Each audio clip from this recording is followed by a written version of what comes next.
Oh, all right. We're back, baby. Welcome back to the podcast. I'm your host, Jake Bowler. I'm an online fitness coach, aspiring bodybuilder, and someone who just wants to help as many people as possible become the best versions of themselves and reach their full potential. I sift through all the bullshit that's going on, that's all online at the moment, that's from mindset, fitness, biohacking, longevity, optimization, and so much more, and give you what you really need. I'm only human. I can only give you the stuff that I think is actually useful, and the shit that I think is just bullshit and you can forget about. You're welcome. My goal with Project U is to help as many people who listen to the podcast become the best versions of themselves. From mindset development, fitness coaching, and understand your purpose in this world, I will be your guide. This week's episode, I am going to be talking about how sleep and stress can severely impact not only your cognitive function, but also in our body recomposition goals in terms of fat loss and muscle gaining. A little quote from Thomas Dekker says that sleep is the golden chain that ties health and our bodies together, which I feel like you kind of will know. If you get a shit night's sleep, the next day you're not feeling too great. It's pretty simple. You can kind of work that out yourself. It's pretty well common sense, right? Whether your goal is muscle gain or fat loss, whatever that can be, it cannot be overstated enough that sleep and stress management is so critical to your success. And I'll explain why later. Because it's not like taking creatine or ashwagandha or something like that, but sleep can make huge gains and help with fat loss so much. It's ridiculous. So now, despite the fact that culture today is all about, people who get less sleep, more productive, it's all about work, and discipline and all this other crap. I find that people that actually prioritize their sleep are going to have better results long-term, both in their business, their fitness, body, mind, everything. So regardless of what people say online, I think sleep is one of the most important things you can focus on. Even, there will be times where you have to sacrifice a little bit of sleep to get some work done. But doing that all the time consistently is just stupid. So take my word or not, I don't really care, but that's my thoughts on it. So sleep affects every type of tissue in our system in the body, from the brain, lungs, heart, muscles, connective tissue, everything. It also has a big impact, get this, on your metabolism and your immune function. So metabolism is basically what helps us to burn calories and help us eat more food or eat less food and lose weight. So yeah, important. I'd say most coaches, it's probably less now actually, especially in this culture where people are looking for more like biohacking and optimization and longevity. But previously I would say that sleep was probably the most underrated and underappreciated component of body recomposition. There's all that diet and fitness, but sleep needs to be probably above both of those. I'm going to read a short snippet from an article here. It's a 2018 article by Wang and colleagues. Basically, participants went on an 8-week fat loss diet. The research split the subjects into a sleep-restricted group and a normal sleep group, quote unquote. All things were equal, except the sleep-restricted group slept 1 hour less than the other group. That's it, 1 hour less for 5 nights per week. Crazy, right? The sleep-restricted group was allowed to sleep 1 more hour per night on the weekends to test if it was possible to catch up on the lost sleep. The other group just slept normally the entire time. So the results, which are just ridiculous, although there was no significant difference in total weight lost, there was an enormous difference in where the weight was lost from. So whether that was, fat or muscle. Pretty important, right? The subjects that slept normally, 83% of weight loss was all fat. And then for the subjects that were sleep restricted, this completely flipped. 85% of their weight loss was loss of fat-free mass. So not fat. That is insane. Basically, so subjects that were sleeping normally lost most of their weight from fat, which is awesome. That's the goal. Whereas subjects that were sleeping poorly lost most of their weight from lean mass, including muscle. And that was just 1 hour less per night, 5 days a week. Imagine if you're having 4 hours of sleep 5 nights in a row. I don't even want to think about that, to be honest. Sleep obviously matters a ridiculous amount. So if your goal is to lose as much fat as possible, get absolutely shredded for summer, and prioritize your sleep. Seriously.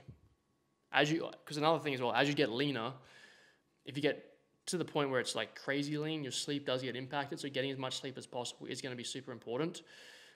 On the other scale, if you're quite big, I'll say fluffy because that's the word I like to use. If you're extra fluffy, your sleep can also be impacted as well. And as we just found out 2 seconds ago, that sleep's important for fat loss. So on both ends of the spectrum, prioritize sleep. The other big thing that I'll mention from the study is that the participants weren't even training. They were literally just in a caloric deficit, so they were eating less than their bodies were burning, and they were still losing more fat by just sleeping more. Obviously, this may have changed a little bit if they were weightlifting, but I don't think it would significantly impact it that much. You might hold a little bit more muscle because your body is undergoing strength training, which then signals the body to repair muscle and get stronger and stuff like that, but you're still going to be losing, you're going to be wasting some of the stuff you're doing. Now, another big thing, which people tend to forget about as well, is that when we lack sleep, when we don't have enough sleep, there's a chemical in our body that gets released called ghrelin. Basically, all it does is what it can do is it can ramp up and just increase your hunger levels. It's like a hunger signal, basically. So sleep not only negatively impacts your weight loss and fat loss, right? But if you're feeling more hungry every single day, being in a caloric deficit, which is the goal when you're trying to lose weight, if you're not sleeping enough and you're not eating enough either, and then ghrelin's getting activated from poor sleep, boom, you're going to be overeating, snacking, feeling way hungrier than usual, probably being pretty hangry, which no one wants to be hangry. It's a real kick in the gonads if you're having, that double combination, honestly. Like losing weight's hard enough, let alone lacking sleep and trying to do it even hungrier than normal. Imagine going to the gym and you're starving.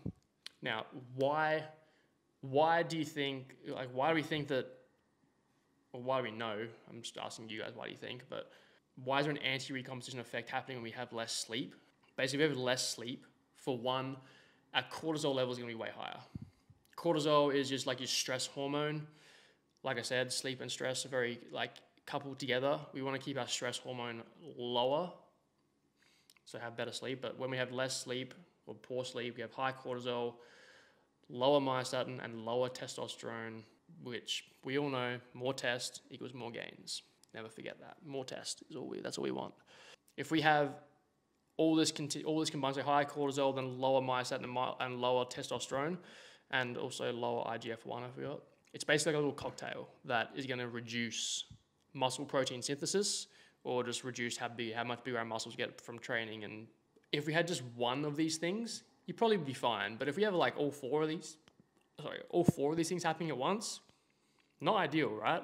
Now, a big thing here to remember, this was just like the average person. So you definitely still can have lack of sleep and see good results. You have to be optimizing your diet as much as possible, optimizing what little sleep you do get, and also having the right workout routine in place as well. Because you can definitely still see results from having lack of sleep. They're not going to be as good as what they could be, but you definitely can see them. How many of you have actually gone to the gym after a shitty 4 or 5 hours of sleep one night and tried to do a squat, do a max deadlift, or just try and do your normal workout that you normally would do and try and beat it by a couple of reps or a couple of pounds or kilos, right?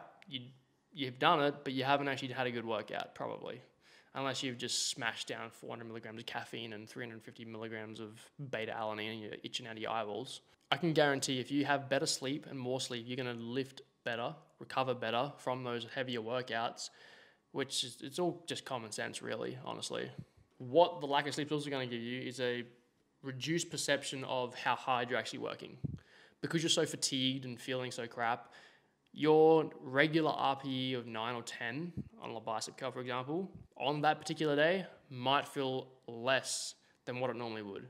So let's say you do a 20 kilo dumbbell curl, you hit 8 reps, and then the 9th rep is like an RPE 9 or 10, and you sort of stop there.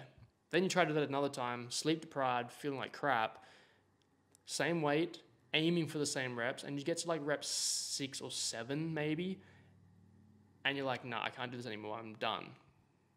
right away you think that like that maximal effort is your maximal effort when it's not. You know you've done 8 or 9 reps before. And we know it's important to try and progressive overload each session, whether that's with reps, weights, sets, form, whatever it might be. And if you're doing that sort of thing, it's not going to be ideal.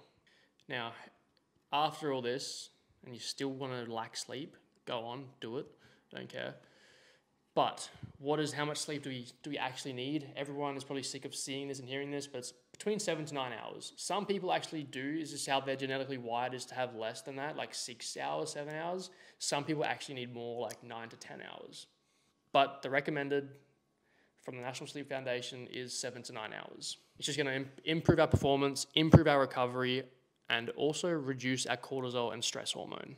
I'd also like to mention that I wouldn't rely on waiting to the weekend to catch up, quote unquote, catch up on sleep. The study I was reading from the National Sleep Foundation said that 1 hour of like loss of sleep that you didn't get can take up to 4 days of normal sleep routine to catch back up. Do you really have 4 days to catch back up on your sleep? Probably not. Now, trying to couple sleep and stress together, like I said, lack of sleep is going to increase your stress. How many times have you gone to the gym stressed, or you've had a big day at work and you're stressed and you feel your lifts are worse, or your recovery's worse because you've been stressed for like a week and you start feeling ill, or you get sick, or you haven't been able to push that whole week just as hard as normally? Stress. Some big things I've found personally that can help avoid stress, or just help manage stress. You don't have to avoid stress, because stress comes up in everyone's lives. That's a part of living, unfortunately. But stress management is a massive thing. So things like meditation to get you into like that flow state, or like being in the zone. Sounds way cooler, being in the zone. To help like get rid of that, to try and forget the stress that you're under. Another thing that's just really huge is, I keep banging on about it, but journaling, writing down what's actually bothering you, writing down why it's bothering you, because half the time things bother us, and then we write it down and we write down why it's bothering us. We're like, it's actually not that big of a deal. So definitely write things down, ask yourself why it's bothering you, and then if you're still worried about it or stressed about it, further understand like, what can I do then to reduce this stress? Other things as well that can reduce stress is find whatever you enjoy.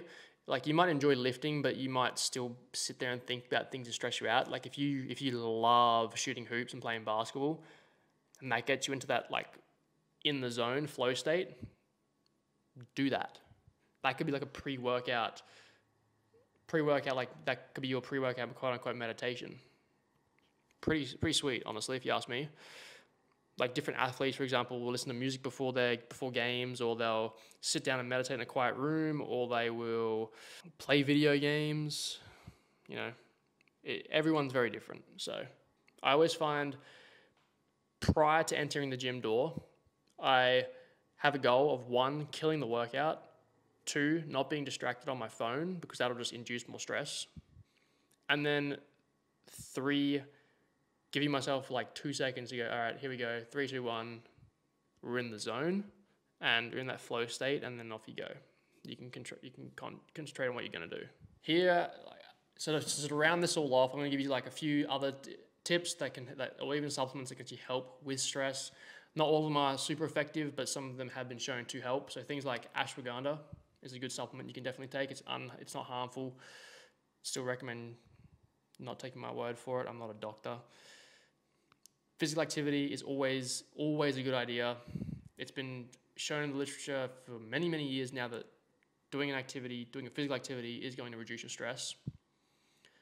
Spending time with family and friends in a positive environment that add positivity to your life is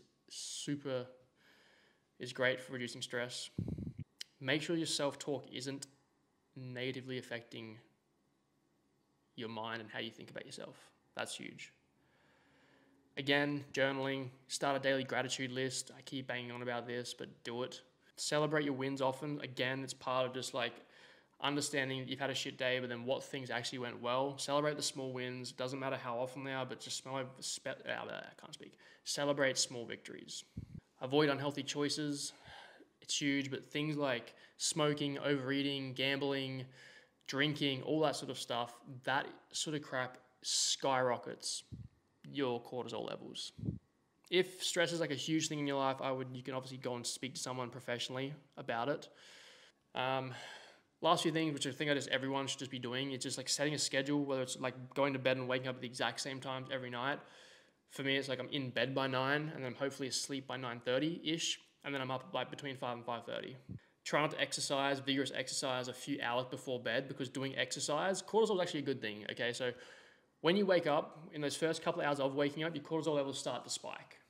As we get into later in the day, by around like 2, 3 o'clock, your cortisol levels start to dip, and then by 5, 6 p.m., they're pretty low, and you don't want to go and do exercise, because exercise will spike your cortisol again, and then it's got to get back down again before you go to sleep. So about 2 hours before bed, try not to do anything sort of crazy that'll spike your cortisol levels, because it's not ideal.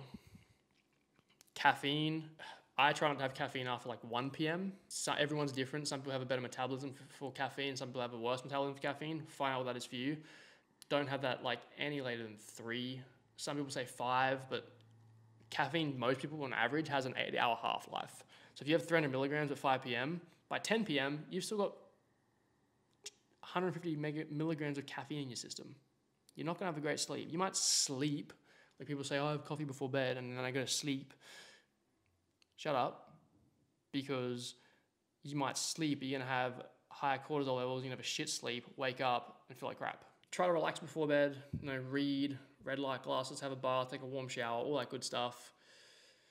Make sure your environment for sleeping is actually for sleeping. It's not a place where you do work and you have laptops and computers and you have loud noises and lots of light.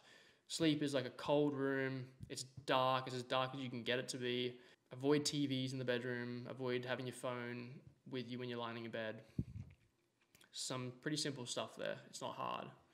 It's just getting out of old shitty habits. If you have the issue of worrying about stuff before bed, again, having a journal or a bit of paper, writing stuff down.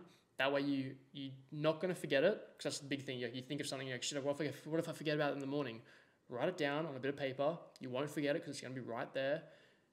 And then you can even schedule your next day. That way you've got nothing to think about before you go to bed. Don't tackle big stressful jobs before bed either. Try and optimize your sleep. No need to get stressed out before going to bed. I wouldn't eat around 2 to 3 hours before bed. Let everything settle down and digest. Don't drink too much water like an hour before bed. You can still have sips of water, that's fine, but don't scull a bunch of water an hour before bed. Don't have a huge meal about 2 hours before bed. Try and let your body just relax and do its thing by sleeping. And that's basically going to wrap up this podcast. There was a lot to go through today, but I hope that helped. I hope you guys could take something away from that. Optimizing sleep and reducing your stress is a huge part of losing fat, building muscle, and just living a better life. So I hope that helps. If you have any questions, as always, feel free to reach out and let me know. But until next time, share this around with 3 mates. Just press share and send it to 3 mates. That'd be sick. Blow this shit up. And now I'll see you in the next one. Peace out.